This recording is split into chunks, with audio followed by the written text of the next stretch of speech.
तमिलनाडु के साबिक वज़ीर आला पन्नीर सेल्वम वज़ीर आला स्टालिन की मौजूदगी में डीएमके में शामिल हुए। इन्होंने अपने बेटे और हामियों के साथ डीएमके में शमूलियत इख्तियार की।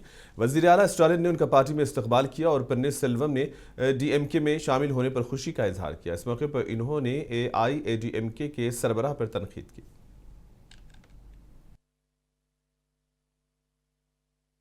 திமுகவில் தாய் கழகமான திமுகவில் மகிழ்ச்சியோடு என்னை இணைத்துக் கொண்டிருக்கிறேன். என்னை இணைத்துக் கொண்டிருக்கின்ற திராவிட முன்னேற்ற கழகத்தினுடைய தலைவர் மாண்புமிகு தமிழ்நாடு முதலமைச்சர் தளபதி அவர்களுக்கு என்னுடைய முதல் நன்றியும் வணக்கத்தையும் இந்த நல்ல நேரத்திலே தெரிவித்துக் கொள்ள கடமைப்பட்டிருக்கிறேன். இன்றைக்கு அரசியலில் அண்ணா காட்டிய வழி, கலைஞர்